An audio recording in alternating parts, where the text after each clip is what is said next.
Olá, muito boa noite para todo mundo. A comitiva estradeira do Terra Viva DBO na TV saiu pela porteira do Retiro da Figueira, no romper da Aurora, para chegar nos arrabaldes da freguesia pela hora das Ave-Marias.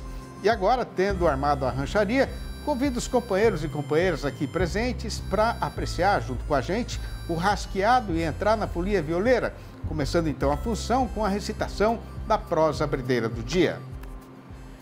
Por maior que seja a sabedência do caboclo, sempre vai ter alguma ciência a respeito da qual ele vai ter algum estranhamento por motivo de pouco conhecimento, né?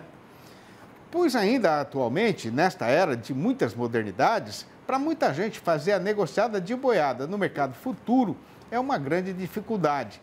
E aí o Terra Viva DBO na TV resolveu deixar este pedaço do nosso espaço aqui na televisão para um especialista resolver qualquer consumição a respeito dessa questão, na intenção de não deixar o companheiro pecuarista pegar um trieiro que não seja seguro, feito bagual perdido no matagal, né?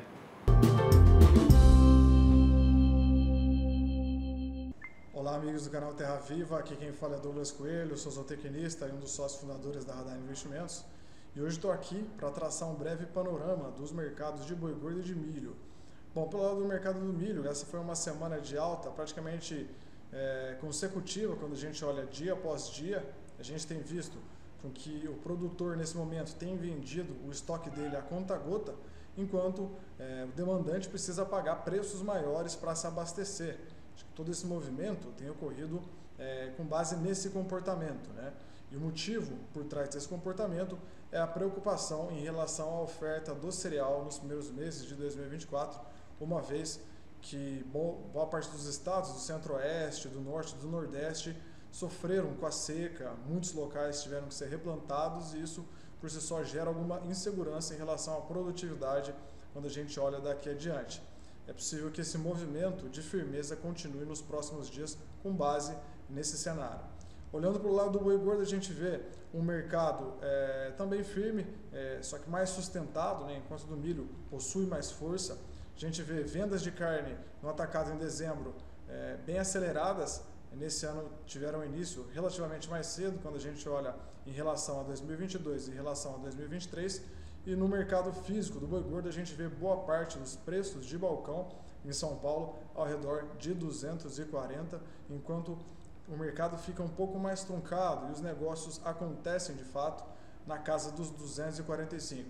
Mas é importante lembrar que pontualmente, para um animal bem acabado, com boa proximidade da indústria, e que a indústria consiga ajeitar isso, né, para tapar algum buraco, ajeitar a vida dela pelo lado das operações, os 250 também acontece, só que com menor volume e menor frequência. Bom, pessoal, essa é a mensagem que eu gostaria de passar para vocês. Contem com todo o time da Radar Investimentos. Um forte abraço e até a próxima. Tchau, tchau. Dando continuação na função, a gente já está trazendo destrinchado, fatiado e pronto para ser apresentado, conforme tinha sido prometido, o resumo do caso que foi acontecido no mercado dos insumos mais usados pelos companheiros e companheiras fazendeiros brasileiros na engorda e na mantença do seu gado. Olá a todos, aqui é Nicole Santos, analista de mercado da Scott Consultoria, e hoje eu estou aqui para falar um pouco sobre a relação de troca entre o boi gordo e o milho. Então, quando a gente faz a comparação em um ano, né, comparando novembro de 2023 com novembro de 2022, a gente vê que a relação de troca em São Paulo melhorou quase 22% para o pecuarista. E atualmente é possível comprar 3,7 sacas de 60 quilos de milho com a venda de uma arroba de boi gordo. Essas altas, então, na relação de troca, essa melhora na relação de troca, ela foi favorecida pelas altas que a gente viu ocorrendo recentemente no mercado do boi. Falando então agora um pouquinho sobre o cenário do milho no Brasil, com o El Niño, o fenômeno vigente, né, no momento, a gente espera que ele fique vigente até pelo menos o final do outono aqui no Brasil de 2024. A gente vê um quadro então, né, impactado pelo El Niño, um quadro de incertezas climáticas, um fato que então impactou a cotação do milho, então deu uma certa pressão na cotação do milho, tanto no mercado físico quanto no mercado futuro. E no Brasil, a semeadura do grão ela está atrasada, da primeira safra, né?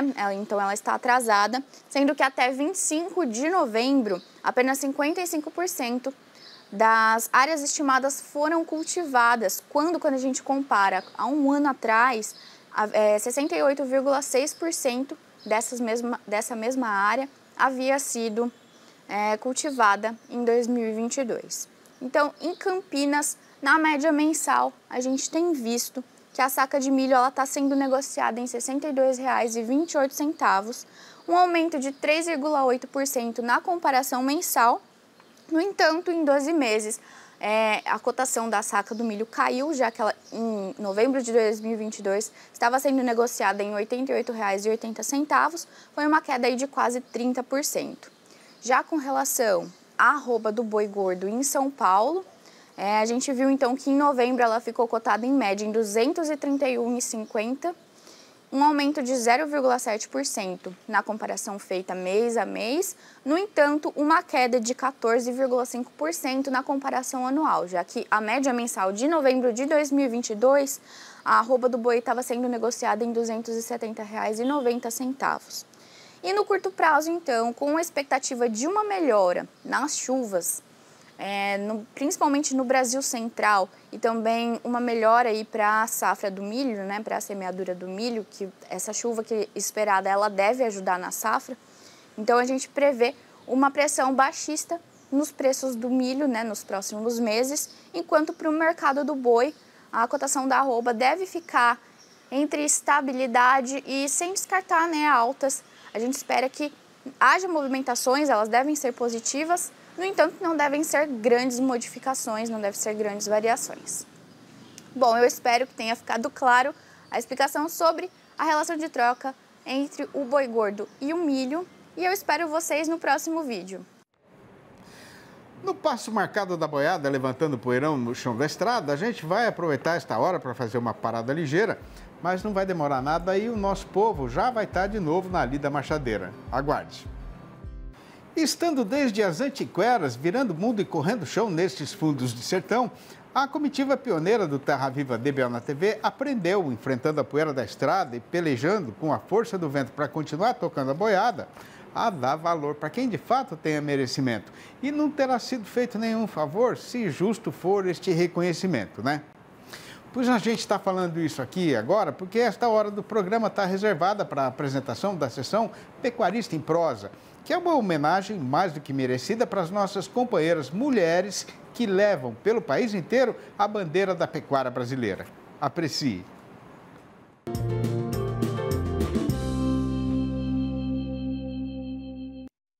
No Pecuarista em Prosa de hoje, eu tenho o prazer de conversar com a zootecnista e pecuarista Ana Espironelli, que cria bezerros em Nantes, no interior paulista. Na propriedade da Ana é utilizado o sistema silvopastoril e ela também trabalha com agricultura regenerativa nas pastagens. Tudo isso, claro, para criar bezerros com ainda mais qualidade. Ana, seja bem-vinda ao Pecuarista em Prosa. É um prazer contar com a sua participação hoje, viu? O prazer é todo meu. Que honra. A gente que agradece a sua participação. Ana, para a gente começar, explica para a gente como que funciona o sistema silvopastoril e quais são os benefícios para a produtividade aí na sua fazenda.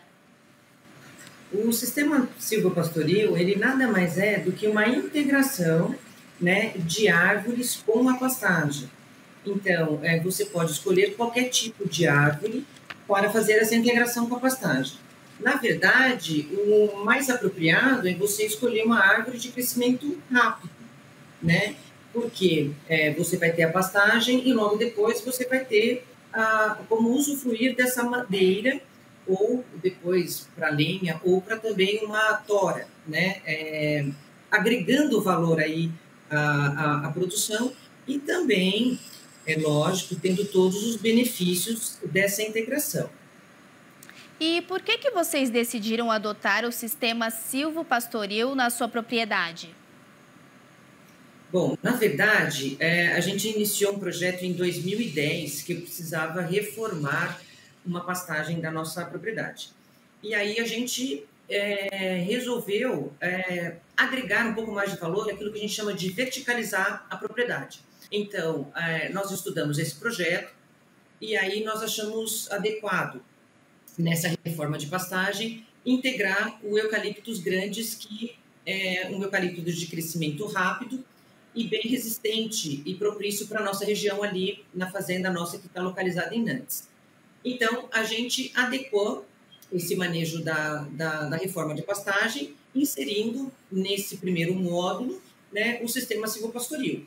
Então, a gente iniciou o plantio em 2010, né, com as mudas em clone, respeitando aí todo um espaçamento entre as mudas, um espaçamento entre as linhas, para que a gente também pudesse obter um desfrute maior da forragem que vem embaixo, né, dessa árvore. E então foi um dos motivos da gente iniciar esse silvopastoril, que depois virou uma rotina na implementação das melhorias das pastagens das nossas fazendas. Legal, Ana. E aí na sua propriedade também, vocês trabalham com a agricultura regenerativa, né, nas pastagens. Para os pecuaristas que ainda não conhecem essa técnica, conta como que é esse trabalho no dia a dia. Bom, a agricultura regenerativa, ela nada mais é de uma agricultura onde você vai nutrir e plantar a sua cultura de uma forma um pouco mais regrada, mais adequada. Adequada a como, assim? Quando a gente vai reformar uma pastagem, era muito claro que você faça uma análise de solo, né? E depois que eles te indiquem aí os nutrientes, que é meio uma fórmula de cálcio, fósforo e nitrogênio, né? Que você coloca.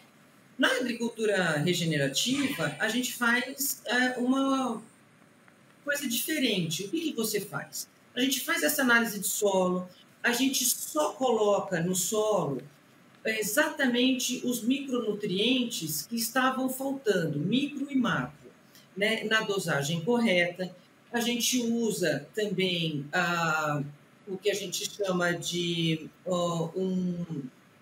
a palhada, respeitando. A gente respeita, o mais bacana é a reestruturação desse solo. Como é a estrutura desse solo naturalmente, né? E para a gente inserir ali a sua cultura, no nosso caso ali, a pastagem, de uma maneira mais tecnológica, com qualidade e mais sustentável, sem essa agressividade. Então, a gente nutre o solo exatamente com aquilo que ele está precisando, nada mais e nada menos. E aí, depois, a gente passa a fazer as avaliações, né, usando aditivos biológicos,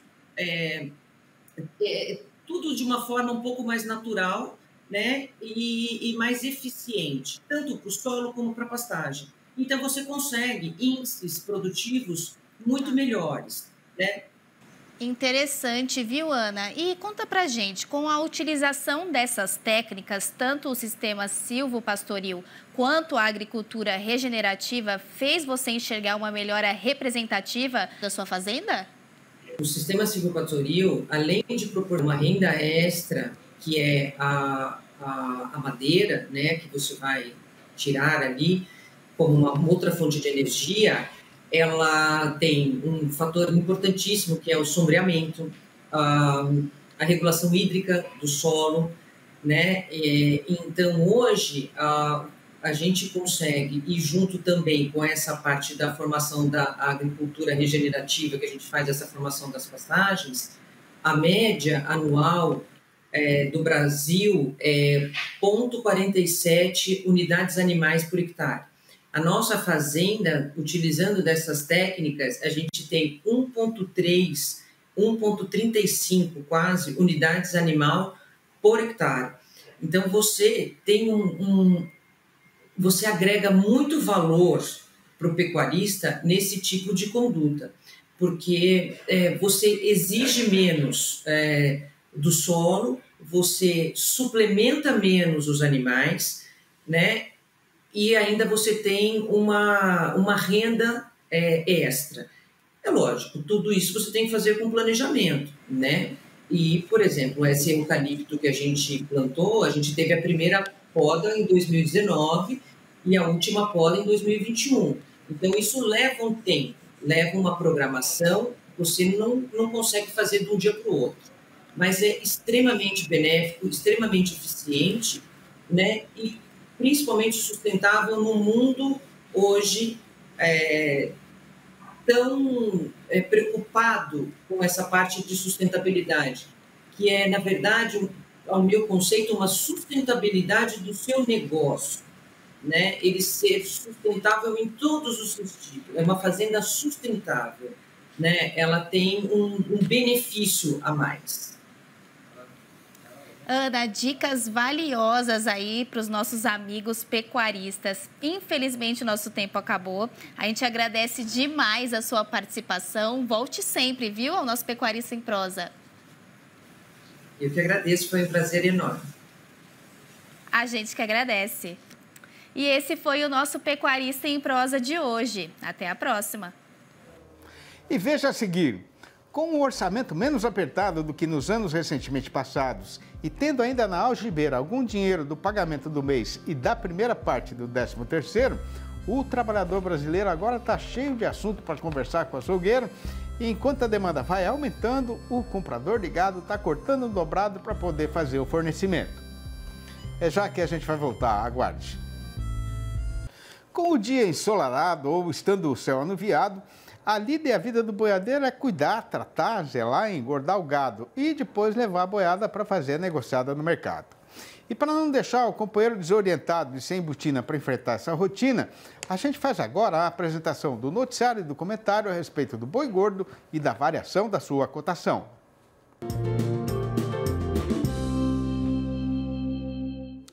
E nesta sexta-feira, que foi a fechadeira da primeira semana inteira de dezembro, a nossa praça boiadeira não chegou a padecer de febre paradeira, mas é verdade verdadeira mesmo que ela andou numa toada bem mais sossegada.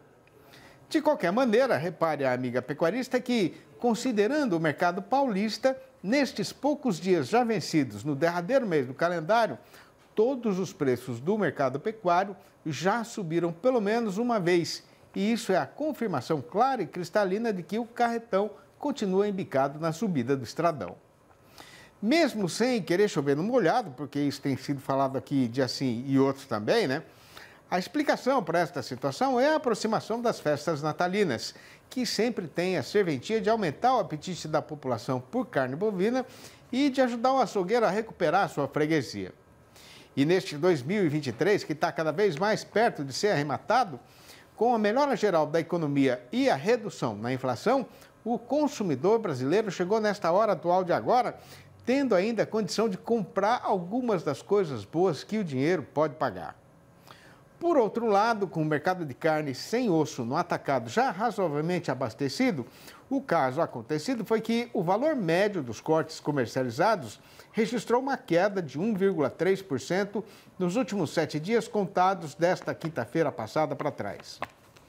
Já o setor varejista andou num trieiro altista, com os preços melhorando em todos os estados pesquisados. Os aumentos foram de 2,2% no Paraná, de 0,8% nas Minas Gerais, de 0,5% no Rio de Janeiro e de 0,2% aqui em São Paulo. A questão é que, conforme está todo mundo vendo e sabendo, né, a previsão dos especialistas é que daqui para o final do ano a demanda vai continuar muito firme aqui no nosso próprio terreiro. Isso porque até lá o trabalhador brasileiro ainda tem mais dinheiro para receber do salário mensal e da segunda metade do 13º, né? Por conta disso, o comerciante atacadista de carne com osso continua correndo o trecho, campeando mercadoria para reforçar o estoque e não correu o risco de ficar com a câmara fria quase vazia, justo agora, nesta que está sendo a melhor hora do ano. E tem ainda a questão da exportação, que acaba de registrar o melhor de todos os novembros da sua história e deve fechar o 2023 com o segundo maior volume anual embarcado desde que o Brasil virou cachorro grande no mercado internacional.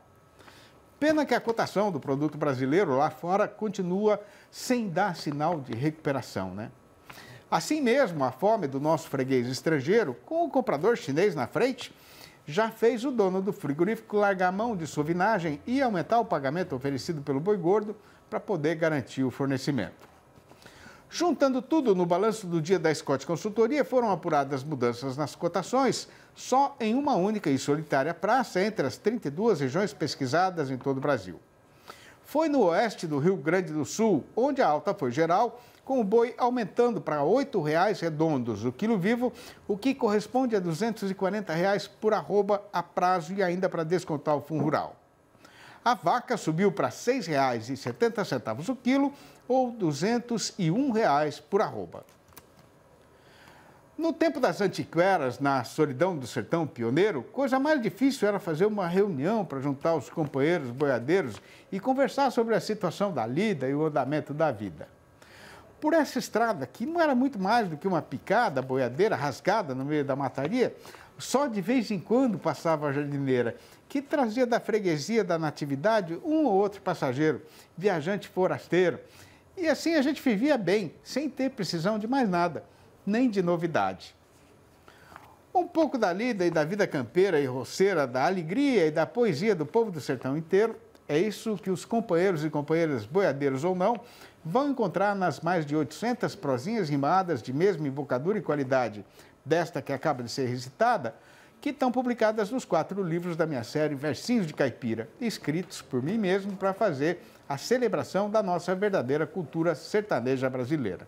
Se o amigo e a amiga que estão aí na frente da televisão quiserem saber como fazer para comprar um exemplar ou logo a coleção inteira, para ler nas horas de sossego ou para fazer um presente diferente, podem ligar diretamente para mim no meu telefone pessoal, que é o 11 98 224 1807. Eu vou repetir, 11 98 224 1807. Ou então mandar um e-mail para sidneymastro@uol.com.br ou ainda achar meu nome lá no Facebook. E assim chegou a hora de ir embora, mas antes de fazer a retirada e sair pela estrada fora nesse mundão sem fim, a gente deixa combinada e aprazada a volta do Terra Viva DBO na TV para segunda-feira, às 6 horas e às 8h30 na parte da manhã e depois às 7h30 da noite. Um abraço, um proveitoso e gostoso final de semana para todo mundo e até lá então.